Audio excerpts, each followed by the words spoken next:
बिस्मिल्लाहिर्रहमानिर्रहीम। आज हम प्लांट एसेट्स का मौजू डिस्कस करेंगे। ये प्लांट एसेट्स जो हैं ये इसको इंटेंजिबल एसेट्स भी कहते हैं और इसको प्लांट एंड मशीनरी भी कहते हैं और नॉन करंट एसेट्स भी कहते हैं। जैसा कि मैं आपको मुख्तसर तौर पर बता चुका हूँ कि ये नॉन करंट एसेट्स वो होते हैं जिनकी लाइफ 1 साल से ज़्यादा होती है, लेकिन इसमें और चीज़ें भी होती हैं कि plant and machinery have a physical substance, यानी कि इसका मादी वजूद होता है। मिसाल के तौर पर कार है तो नज़र आ रही है कार है, प्लांट है तो नज़र आ रहा है जी। इसी तरह फर्नीचर है, फिक्सचर है तो वो नज़र आ रहा है। इसका मतलब इसे टेंजिबल एसेट्स भी कहते हैं। तो इसके लिए ज़रूरी क्या है, बहुत ज़रूरी चीज़ टेंजिबल एसेट्स के लिए 2 चीज़ें ये हैं, फिजिकल सब्सटेंस होगा और इसकी लाइफ होगी मोर देन 1 ईयर। और तीसरी बात ये है कि इसको हम ख़रीदेंगे इंटेंडेड यूज़। इंटेंडेड का मतलब क्या होता है कि हमारी नीयत ये होगी कि this will be use for the operation of the business के ऑपरेशन के लिए चलाना है। अगर ये मैन्युफैक्चरिंग कंपनी है तो ऑपरेशन मैन्युफैक्चरिंग हो सकता है, सेलिंग भी हो सकता है, एडमिनिस्ट्रेशन भी हो सकती है, किसी में भी यूज़ होगा only for promoting the business, then it is an asset and non-current asset तब होगा जब उसकी लाइफ 1 साल ज़्यादा होगी। अब ये जो एसेट हैं इसमें आता है प्लांट एंड मशीनरी, इसमें आता है कैश भी आता है, बैंक बैलेंस भी आता है, इसमें फर्नीचर भी आता है, इसमें और तमाम चीज़ें आती हैं जो कि हम बिजनेस को चलाने के लिए, कंप्यूटर भी आते हैं, तमाम इस किस्म की चीज़ें जाती हैं। इसका मसला ये होता है कि इसकी जो कॉस्ट है, सबसे पहली बात है कि इट विल बी रिकॉर्डेड। इसको कहते हैं अकाउंटिंग में रिकॉग्निशन। फर्स्ट टाइम जब आप परचेज करते हैं तो इसको रिकॉग्नाइज करते हैं।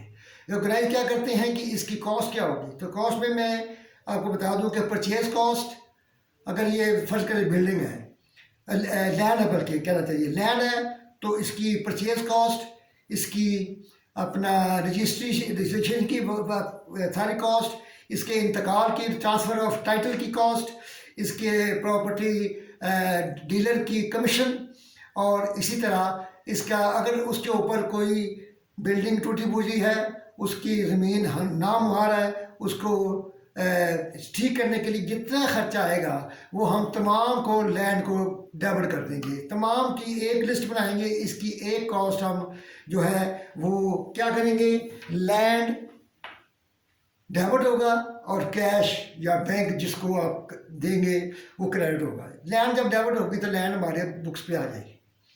इसके बाद ये है कि मिसाल के तौर पे बिल्डिंग है, अब इसके ऊपर बिल्डिंग बनानी है आपने, बिल्डिंग बनाएंगे तो ये याद रखें कि जब तक वो कॉस्ट जो कि इसके इंटेंडेड यूज़ तक कि ये यूज़ के काबिल हो जाए, तो यूजेबल हो जाएगी, तो वहाँ तक की इंकर होने वाली तमाम कॉस्ट जो है वो कॉस्ट ऑफ एसेट होगी। इसमें सेल टैक्स अगर पे किया आपने वो भी कॉस्ट में आप शामिल होगा। ये तमाम चीज़ें कॉस्ट में शामिल होंगी, लेकिन कोई आने वाली कॉस्ट नहीं up to the date when it is ready for use. यहाँ तक तमाम कॉस्ट जो है ये एसेट को जाएगी, चाहे वो एसेट प्लांट मशीनरी हो, एयर कंडीशन हो, गाड़ी हो या वो फर्नीचर हो, तमाम किस्म के एसेट इसमें जाएंगे। अब दूसरी बात ये है कि जब ये एसेट को हम इसकी कॉस्ट डेबिट कर देंगे, तो अब दूसरी बात ये है कि अब इसको हमने इसकी लाइफ चूँकि 1 साल से ज़्यादा है, इसलिए हमें इसमें यह भी देखना है कि अब इसको हम एक्सपेंस कैसे बनाएं। ये भी पार्ट ऑफ इंटरेस्टिंग एंट्री है, याद रखें। इसकी एक होती है एक्सपेंस कैसे होता है, इसको कहते हैं डेप्रिसिएशन। डेप्रिसिएशन क्या होती है, allocation of cost of non current assets या plant assets over the life useful life of assets. Allocation systematic होती है। क्या कहता है, depreciation is a systematic allocation of plant asset cost over the useful life of asset. इसके लोग एक एक सिस्टम के तहत कि आपने ये नहीं करना कि हमारा जी चाहता है कि 5 साल में हमने इसे करना है, कभी कुछ अमाउंट अपना एक्सपेंस बना लें, कभी कुछ बना लें, ये नहीं होगा, बल्कि ये होगा कि सिस्टमैटिक जो भी होगा एक सिस्टमैटिक होगा। हर साल वो सिस्टम के तहत ही हम उसे अपना करेंगे डेप्रिशिएट। तो उसकी सबसे पहली बात यह है कि उसका सबसे पहला मेथड जो है वो है straight line method. Straight line method में क्या होता है कि स्ट्रेट लाइन मेथड आज हम दो मेथड से डिस्कस करेंगे क्योंकि दोनों इंटर रिलेटेड है। इस वीडियो को आपने आखिर तक देखना है क्योंकि आपने अगर इसमें छोड़ दिया तो आपको समझ नहीं आएगी, और आपने इसको अपना समझना है ताकि आपको दो मेथड में, इसलिए कि मैंने शॉर्ट कर दिया है कि पहले आप इसे दो मेथड हमारे हैं, एक है straight line method.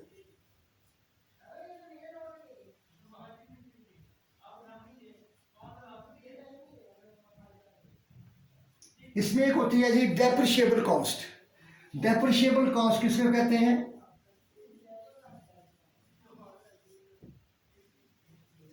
Is equal to cost. Cost कैसे क्या वहाँ जो भी मैंने बताया कि तमाम कॉस्ट जो आपने डेबिट किया है, तमाम कॉस्ट शामिल है इसमें। तमाम कॉस्ट आपने डेबिट करनी है। यहाँ पे cost minus salary value, salary value और अपना रेजिडुअल वैल्यू। ये क्या होती है? रेजिडुअल वैल्यू और salary value is the cost which is expected or estimated to be recovered at the end of useful life।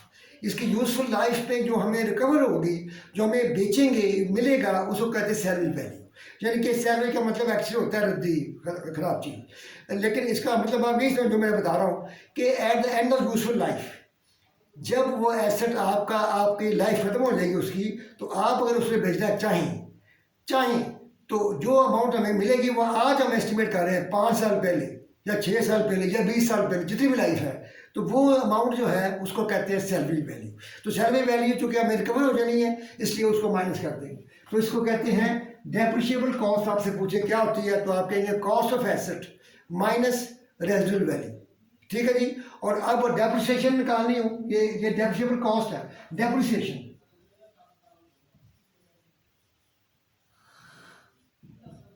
Is equal to यही cost minus residual value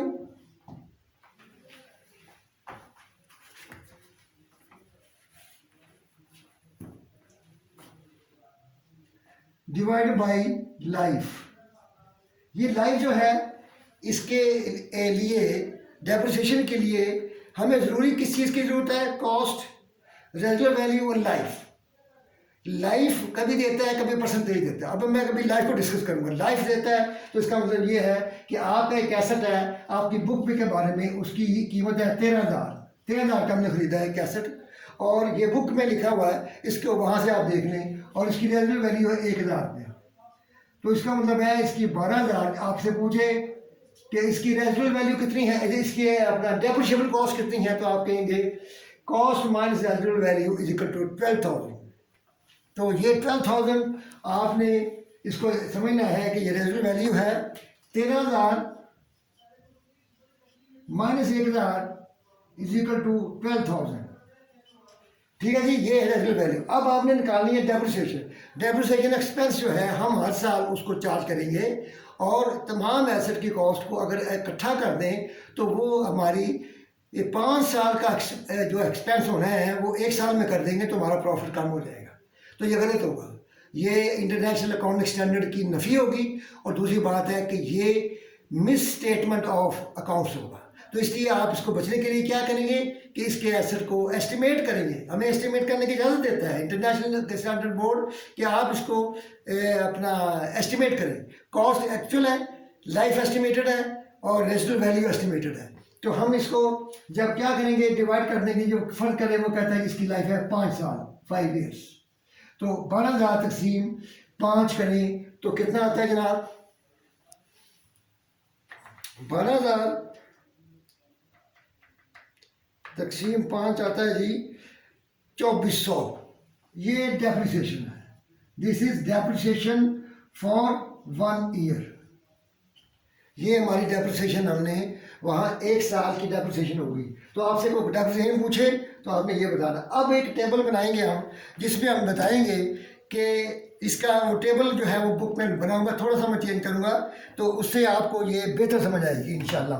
तो आप ये देखें कि हमने ये स्ट्रेट लाइन डेप्रिसिएशन जो है उसका वो कहता सवाल में कहता है जी 20%। अब आपको मैं ये बता दूं कि 20% या कहेगा ये लाइफ ये ईयर बताएगा। तो आपने अगर वो ये ना तो आपसे को पूछा है कि इसकी कितनी होगी अपना परसेंटेज, तो आप कहेंगे परसेंटेज इज इक्वल टू 1/ईयर, 1/परसेंटेज ऑफ डेप्रिसिएशन रेट लगाना है तो आप 1/5 इंटू 100 करेंगे तो क्या आएगा 20%।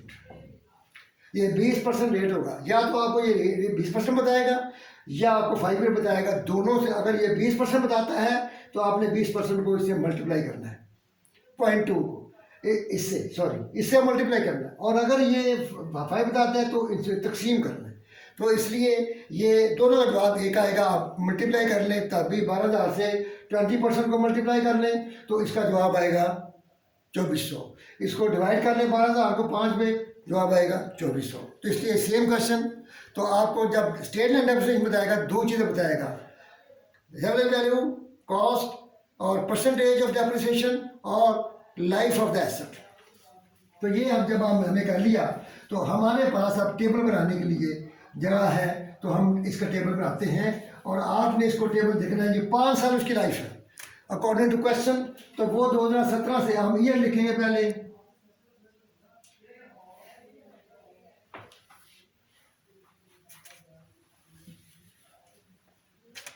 Year 2017, 2018, 2019, 2020 and 2021। पहले का आप लिखेंगे डेप्रिशिएबल कॉस्ट, नहीं बल्कि आप लिखेंगे अपना कॉस्ट। इस डेट को आपने खरीदा है 13,000 का। मैं थोड़ा इसमें किताब से थोड़ी दफी करूँगा लेकिन आपको इसमें सहूलत होगी। 13,000। उसके बाद वो कहता है जी कि डेप्रिसिएशन रेट है सवाल के मुताबिक 20%। तो आप लिखेंगे डेप्रिसिएशन रेट, डेप्रिसिएशन एट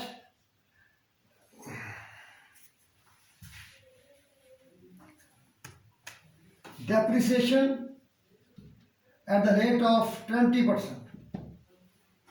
ठीक है जी। तीसरा कॉलम है डेप्रिसिएशन और तीसरा कॉलम है चौथा अकाउंटेड डेप्रिसिएशन।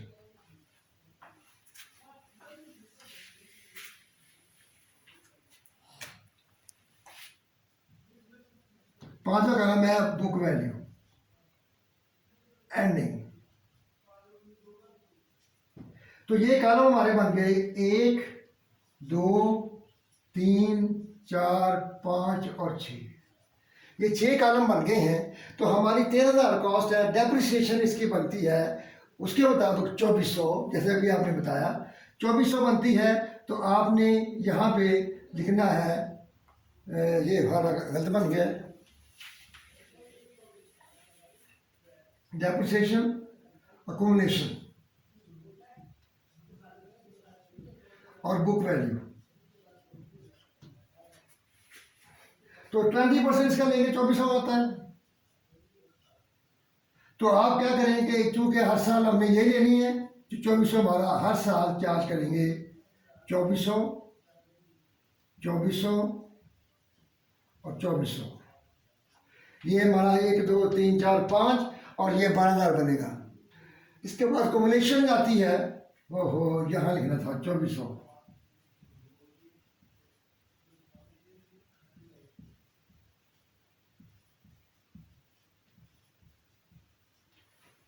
इसको यहाँ में अब क्या करना है, कमुलेशन का मतलब होता है जमा करना। पिछली फिगर में नई फिगर को जमा करना क्या मतलब होता है, कमुलेट करना, जमा करना। और ये पहले साल 2400 ही हमारी कमुलेशन होगी, अगले साल 4800 हो जाएगी। इसमें से आप 2400 जमा करेंगे तो ये और 12 और ये 7,200 हो जाएगी मेरा ख्याल है, नहीं तो वो उनका कंफर्म कर लें। ठीक है जी। 7,200 में हम 2400 जमा करते हैं, 7,200 जमा 2400, ये बनता है 9,600। और 2400 पे मजीद जमा करें तो ये 12,000 बन गया। ये वही 12,000 है जो हमारी डेप्रिशिएबल कॉस्ट है। डेप्रिशिएबल कॉस्ट का मतलब क्या है कि वो cost that will be depreciated, depreciable cost, depreciate होगी ये कॉस्ट। क्योंकि सैलरी वैल्यू हमें रिकवर हो जानी है इसलिए हम उसको डेप्रिशिएट नहीं करते, तो इसलिए 12,000 हो गया। अब ये हमारी कम्युनिटी, अब बुक वैल्यू क्या होगी, अब ये 2, 3 और 4, ये बुक वैल्यू क्या होगी 2 - 3, यानी कि आपको याद रखना चाहिए क्या, कॉस्ट माइनस अक्यूमुलेटेड डेप्रिसिएशन। क्या होगा जी formula, cost minus accumulated depreciation. तो आपने क्या करना है जी, 13,000 माइनस ये कॉलम 3, 2400, तो वो कितना आता है जी 13,000 माइनस 2400, यह आता है जी 10,600। ये आपकी बुक वैल्यू आ गई है। आपसे को पूछे तो आपने बता देना जनाब कॉस्ट माइनस अक्यूमुलेटेड डेप्रिसिएशन। उसके बाद इसमें से आपने दोबारा 4800 आ गई है, 13,000 में से 4800 माइनस कर दो,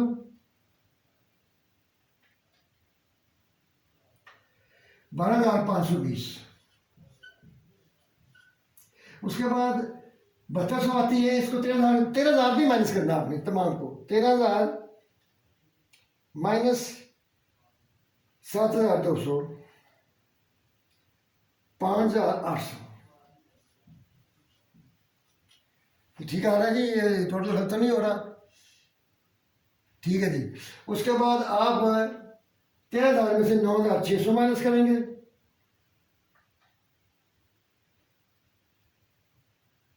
3,400। ठीक है जी, ये 3,400 ही आता है,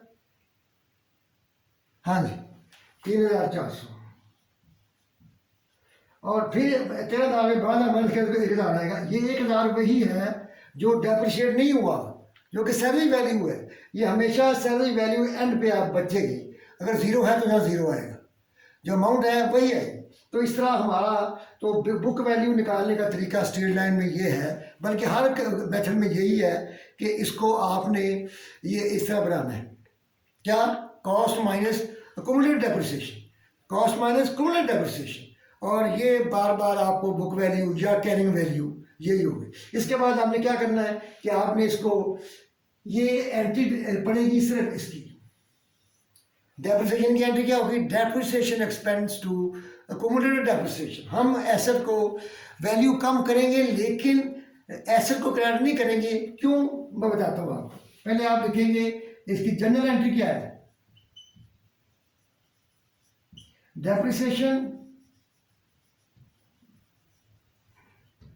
एक्सपेंस टू अक्यूमुलेटेड डेप्रिसिएशन 2400, ये आपने डालनी है end of year. This is adjusting entry and adjusting entries are pass at the end of year, और ये पहले साल के एंड पे आपने डालनी है। इसका मतलब है दूसरे साल भी आपने यही एंट्री डालनी है, डेप्रिसिएशन टू अक्यूमुलेटेड डेप्रिसिएशन और 2400। इसका मतलब ये है कि स्ट्रेट लाइन में जो डेप्रिसिएशन है वो स्टेट एक यूनिफॉर्म अमाउंट होगी हर साल, एक ही अमाउंट, क्योंकि आपने एक माल निकाल लिया अब उसको लेते हैं, इसमें अमाउंट डिफरेंट नहीं होगी। तो आपने ये जो निकाला है डेप्रिसिएशन, इसका मतलब ये एंट्री होगी हर साल eight the end of the year. अब इसके बाद जब ये एंट्री हो जाएगी ना, तो आप इसको बैलेंस शीट में कैसे शो करेंगे, आप आता है कि how it will be shown in balance sheet. हम इसकी कॉस्ट को कम करेंगे लेकिन अलग अलग दिखाएंगे, इसके अकाउंट दोनों साथ साथ चलेंगे। कौन सा, अब लिखेंगे non current asset cost 13,000, accumulated depreciation पहले साल का अगर आप निकालेंगे तो 2400 माइनस करेंगे। फर्स्ट ईयर और बैलेंस शीट जो है किस साल की है, फर्स्ट ईयर, तो वो हमारी 2400 है, तो 2400 माइनस करेंगे तो हमारी कॉस्ट ये आ जाएगी 10,600। ये हम अपनी बैलेंस शीट में शो करेंगे इस तरीके से, यानी कि दोनों अकाउंट साथ साथ चलेंगे। और ये आपका एंट्री क्या होनी चाहिए थी वैसे कि डेप्रिसिएशन टू एसेट, लेकिन वो कहता है IFRS 16, वो ये कहता है कि आपने इसकी कॉस्ट को हमें बताना है कि एसेट कितने खरीदा गया था। और कितनी डेप्रिशिएट हो चुका है। अगर हम इसको डेप्रिशिएट एसेट कर देंगे तो वो चीज़ छुप जाएगी, हमें निकालना मुश्किल हो जाएगा। इसलिए हम इसको ओपन कर दिया है। क्या मकसद क्या है कि everything should be open to the readers of financial statement. Financial statement का रीडर जो है उसे पढ़े, उसे पता हो कि कितना खरीदा गया था, कितने साल हो चुके हैं इसे खरीदे हुए और इसकी क्या बुक वैल्यू है। इसी तरह आप सेकंड ईयर जाएंगे तो अमाउंट ये हमारी बुक वैल्यू का जवाब आएगा। तो सेकंड ईयर आपका क्या होगा, सेकंड ईयर फिर भी वही कॉस्ट आपकी वही रहेगी 13,000 और अक्यूमुलेटेड डेप्रिसिएशन ये 2 साल की होगी 4800 और इसकी बुक वैल्यू कितनी होगी 12,520। 12,520 ये सही है। 4800 नहीं, 13,000 में से 4800 में 12,520 तो नहीं आ सकता। ये कितना आता है 8,000 10,600 फिर आना चाहिए 8,200, ये 8,200 होना चाहिए।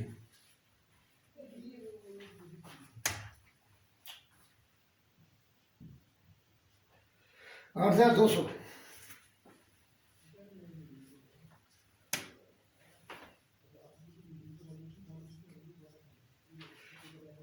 13,000 माइनस 4800 8,200, उसके बाद 13,000 माइनस 7,200 5800, ठीक है जी। और उसके बाद 13,000 से कर लें, गलती ना हो गई हो उनसे, तो 3400 बिल्कुल सही आगे ठीक है। तो ये इसलिए इस तरीके से यही अमाउंट आएगी एंड पे। यहाँ 10,600 आ रही है बुक वैल्यू। तो ये हर साल आपकी बैलेंस शीट में इस तरह कॉमन डेप्रिसिएशन जो है with the passage of time, with the increasing of year it will increase and asset की cost will remain the same, क्योंकि हमने उसको खरीदा हुआ है तो वही रहेगी। तो इसलिए आपका ये है स्ट्रेट लाइन डेप्रिसिएशन ऑल। अब इसके मुकाबले में ये इसमें हमने समाप्तियाँ बता दी हैं। अब आप देखिए एक मेथड है एक और, ये जो मेथड है straight line, this very popular method and it is commonly use in practically in all the companies, क्योंकि इसको अप्लाई करना आसान है। और इसके बाद दूसरा मेथड है डिक्लाइनिंग बैलेंस मेथड। अब हम उसके डिक्लाइनिंग बैलेंस मेथड में क्या करते हैं कि हम वहाँ पे डेप्रिसिएशन निकालते वक्त डेप्रिशिएबल कॉस्ट को रेजिडुअल वैल्यू को माइनस करके नहीं निकालते, डायरेक्ट निकालते हैं। और वहाँ पे रेट जो अप्लाई करते हैं वो कॉस्ट पे करते हैं, जैसे यहाँ भी कॉस्ट पे करते हैं। और वो जो है उसके बाद जब बुक वैल्यू आती है तो नेक्स्ट ईयर की डेप्रिसिएशन जो है वो बुक वैल्यू के ऊपर मल्टीप्लाई करके हासिल करेंगे, ना कि कॉस्ट पर। स्ट्रेट लाइन में हम कॉस्ट पे करते हैं, डिक्लाइनिंग बैलेंस पर बुक वैल्यू पे करते हैं। तो इसलिए अब हम आते हैं कि उसमें बुक वैल्यू का मतलब है कि वो डिक्लाइन हो रही है, तो डिक्लाइनिंग बैलेंस के ऊपर हमने, तो इसमें क्या होता है आप देखेंगे कि डेप्रिसिएशन जो हर साल कम होती जाएगी, पहले साल में ज़्यादा होगी। इसका कॉन्सेप्ट क्या है, कॉन्सेप्ट ये है कि पहले सालों में नया एसेट होता है, वो परफॉर्मेंस बेहतर देता है, उसका एक्सपेंस ज़्यादा होना चाहिए। जब वो पुराना होता जाता है आहिस्ता आहिस्ता तो उसका एक्सपेंस कम होना चाहिए। इसकी लॉजिक ये है। अब हम आते हैं डिक्लाइनिंग बैलेंस मेथड पर। मैं उसका टेबल बनाता हूँ।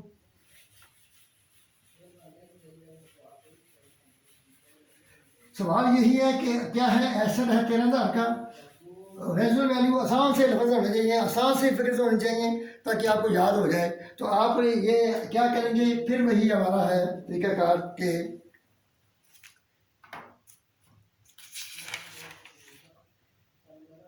ये कहेंगे बुक वैल्यू बिगिनिंग, ओपनिंग या बिगिनिंग।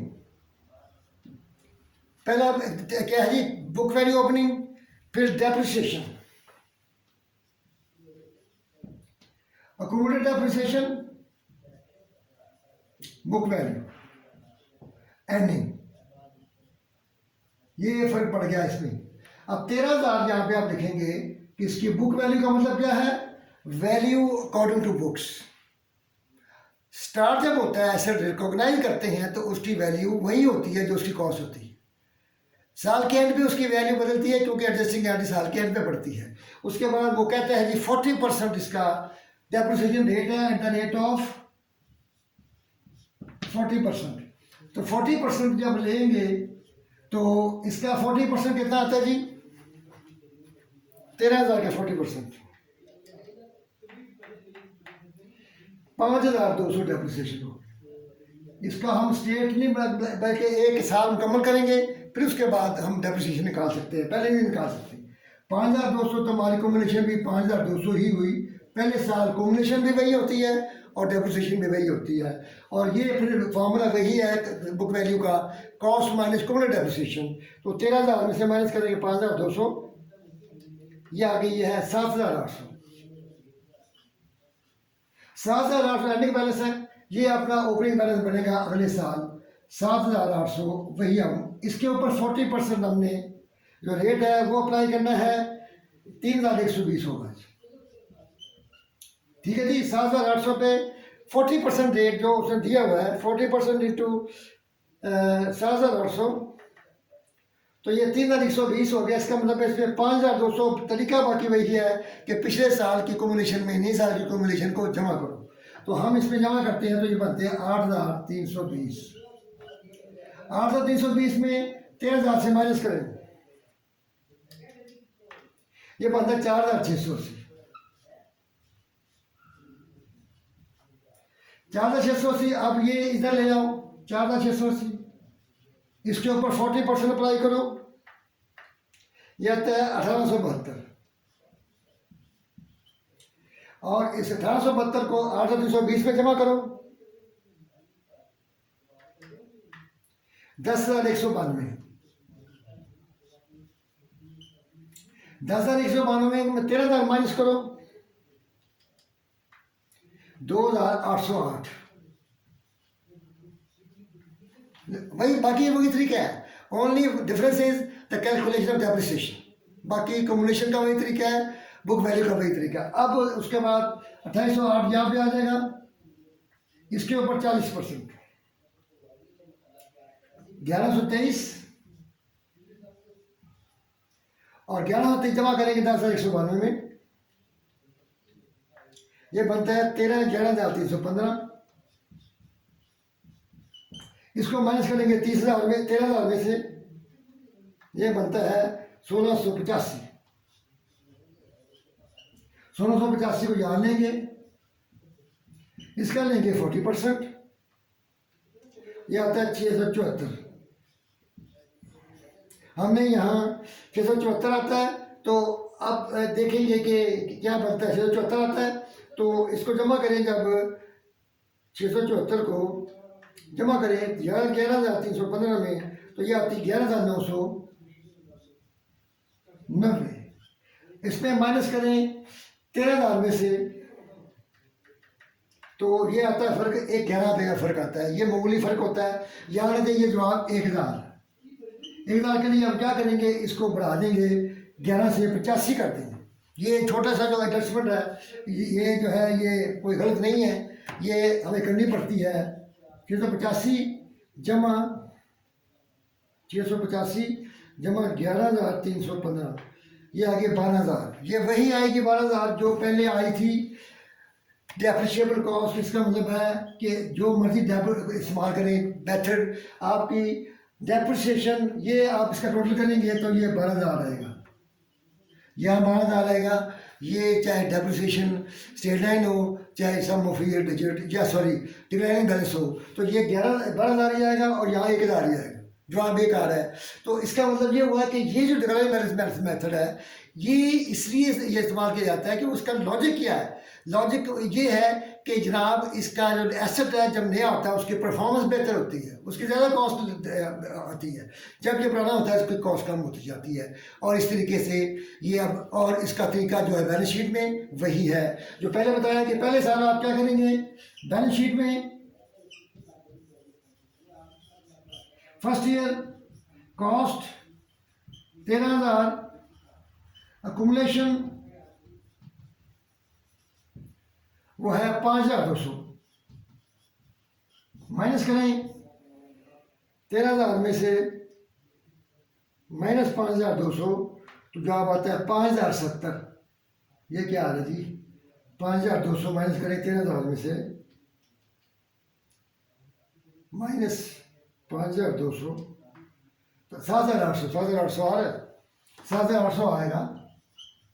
इसी तरह आप सेकंड ईयर का भी ऐसे ही निकालेंगे। मेरा ख्याल है ये आपको समझ आ गई होगी। और इसका भी एंट्री क्या होगी, डेप्रिसिएशन टू कम्युलेट डेप्रिसिएशन, और ये अमाउंट हर साल आप डालेंगे। पहले साल ये, दूसरे साल ये, तीसरे साल ये, चौथे साल ये, पाँचवें साल ये, और 5 सालों में आपने 12,000 जो अमाउंट है उसको डेप्रिशिएट करना है, क्योंकि ये एसेट हमें 5 साल फ़ायदा देगा, इसलिए इसको 5 साल में डेप्रिशिएट करेंगे। और इस तरीके से आपने अब दोनों को कंपेयर करना है। फ़र्क क्या है, स्ट्रेट लाइन में डेप्रिसिएशन कॉमन होगी, एक होगी, सेम होगी हर साल, एक डिक्लारिंग बैलेंस में मुख्तलिफ होगी। जो है स्ट्रेट लाइन में डेप्रिशिएबल कॉस्ट के ऊपर डेप्रिसिएशन निकाली जाएगी, और डिक्लारिंग बैलेंस में opening balance of book value पे निकाली जाएगी। ये बात और याद रखें, इसमें हमने जब डेप्रिसिएशन निकालनी है तो वो पूरी अमाउंट में निकालनी है, इसमें से सैलरी वैल्यू माइनस नहीं करनी। और इस तरीके से आपको दोनों मेथड बता दिए हैं। इनमें अगर आपको कोई मसला हो तो आप पूछ सकते हैं, और इसको आप किताब में देखिए, मैंने वही एग्जांपल ली है जो किताब में है, और किताब में एग्जांपल जो है वो आपको क्लियर कर देती है कि कैसे करना है। इसमें अगर कोई प्रॉब्लम हो तो आप मुझसे पूछ सकते हैं। आप नेक्स्ट वीडियो का इंतज़ार करें, इंशाल्लाह इसके आगे हम चलेंगे। और सब्सक्राइब करना ना भूलिए, और बेल आइकॉन को भी दबाएं, प्रेस करें, और ताकि हमारी वीडियोज़ आप तक पहुंचती रहें। और आप मेरे लिए दुआ करें, मैं आपके लिए दुआ गो हूँ। और अल्लाह ताला इस पाकिस्तान को ज़िंदा रखे, ताकि क़यामत सलामत रखे, और हमें सियासी और माशी इस्तेकाम अता फरमाए, और अल्लाह ताला हम पर फजल करे। अस्सलाम वालेकुम।